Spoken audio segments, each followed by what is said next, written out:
Folk misel, da je frajer diskopije, čisto vsak večer so odbiral karusije, zrdeč mu vina po srajci se polije in kad nam zapele se usenik zabije, krivic kriv pade na kolije. Zakaj natančno ste izbrali ravno ta lokal Kreativa za dogodek današnji? Ja, dejstvo je, da mi že 10 let izvajamo naše prireditvene in medijske aktivnosti v zelo različnih okoljih.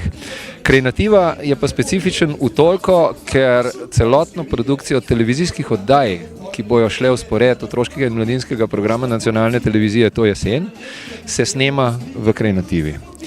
Kaj pa načrti Fundacije Zglavna zabava za letošnjo sezono, morda že veste, kakšen bo program? Mi bomo spet izvedli 70 različnih dogodkov, od tega jih bomo večino, več kot polovico namenili za našo primarno ciljno skupino, ki glede na sporočila, ki jih sporočamo, postajajo zadnje triade osnovnošolcev, se pravi delamo v glavnem z osnovnošolci. Bomo pa udeleženi z našimi aktivnostmi tudi na mnogih študentskih, dijaških in množičnih javnih drugih prireditvah, ki pa so pretežno pivske. Med drugim bomo tudi na Lampiončkih, če govorimo o Mariboru.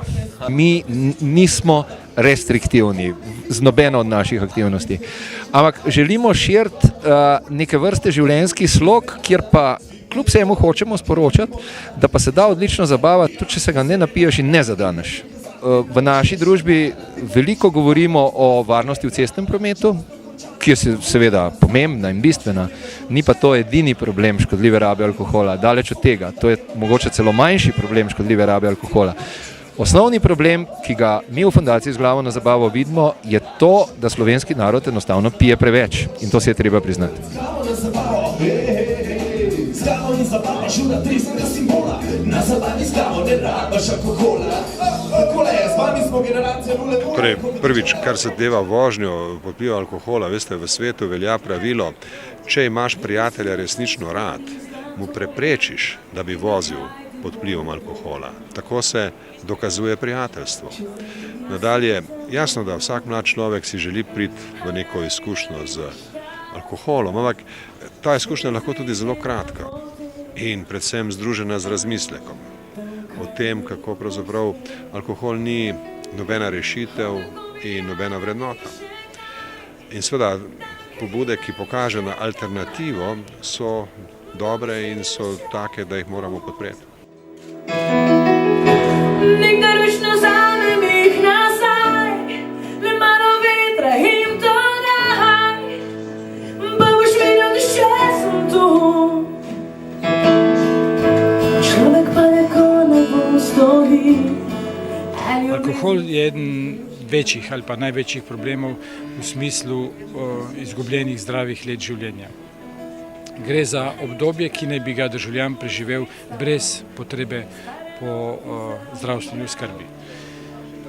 Povezanje s prometnimi nesrečami, povezanje z samomorom, povezanje z družinskimi tragedijami tako ne preseneča, da med 15 in 30 letom eden od 4 umre za posrednimi ali neposrednimi posledicami alkohola.